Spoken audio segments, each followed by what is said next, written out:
Starting from birth, milk and milk products are the staple food vital for human diet. Talking about the history of milk does not require giving any dates. 20 seconds after a baby born, it finds nipples only following the smell without even seeing around in its mother's arms. Mother does not even know what is happening. Humans must have attracted by slightly yellowish-white colored liquid that is produced in the mammary glands for female mammals to feed their babies and contains all the necessary nutrients for the baby. How could human intelligence, knowing how to use every opportunity, keep away from such food?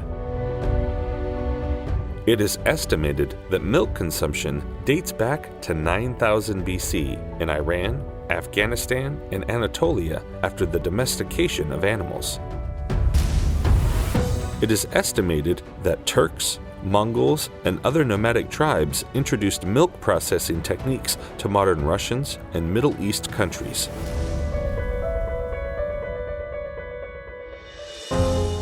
According to Homer, cheese was produced during the ancient Greek and Roman periods. Hard cheese types were a good source of protein for the Roman soldiers and travelers. The Spanish introduced the Americas with milk in 1525 when they took dairy cattle to the Gulf of Mexico, from where they spread to the entire continent with the name of Veracruz, the city where the cattle were brought. As the saying goes, one man comes up and changes the world. In the past, milk could not be stored due to the amount of water in milk and its being an extremely favorable medium for microorganisms because of its biochemical components, and thus it caused diseases to spread. In 1862, French microbiologist Louis Pasteur developed a method of pasteurization, which allows long-term healthy storing for milk, and thus a bigger volume of consumption. Thanks to the pasteurization, other fermentable liquids such as wine, beer, fruit juice, especially milk, have been opened for a long-time storage. The first milk bottle was used in New York in 1884. In 1895, Pasteur introduced commercial pasteurization machines, which revolutionized milk industry to the world. With the invention of this method, storing milk, distributing it to long distances, and producing milk products now became possible.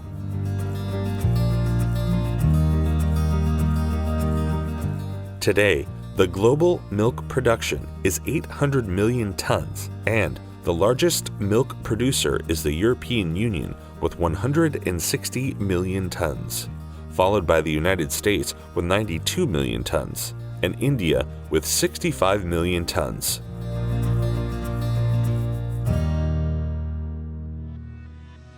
The system in the milk industry after the second half of the 20th century was based on the fact that countries met their own demands first and then sold the surplus of production to the neighboring countries. 83% of global milk production is obtained from cows, 13% from water buffalo, and 4% from sheep and goats. Total global cheese production is 20 million tons. Although various types of cheese are produced traditionally on local basis, 70% of the demanded and traded cheese on the international market is produced in Europe and North America. Global butter production is 10 million tons, and 40% of this amount is produced in India.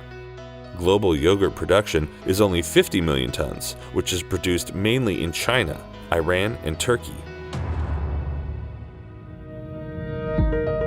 At a rough estimate, approximately 160 million tons of milk is needed for 20 million tons of cheese, and 90 million tons of milk for 10 million tons of butter.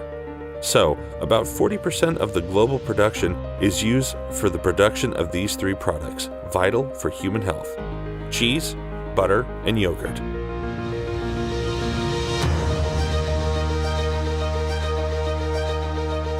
We learn new information about this liquid every single day. Along with being a miracle on its own, milk products such as yogurt, butter, cheese, kefir, crema, ice cream, ayran, and milk powder are also vital for human life. This miraculous liquid contains 3 basic elements of good nutrition: fat, carbohydrates, and proteins, and is also a rich source of very beneficial minerals of calcium, phosphor, and magnesium. A glass of milk, 200 milliliters, contains about 130 calories. When we drink a glass of milk, we take 6.8 grams of protein, 9.4 grams of lactose, 7 grams of fat, 1.5 grams of minerals, most of which are potassium and calcium, and 0.7 grams of vitamins A, B2, B12, D, E, and K.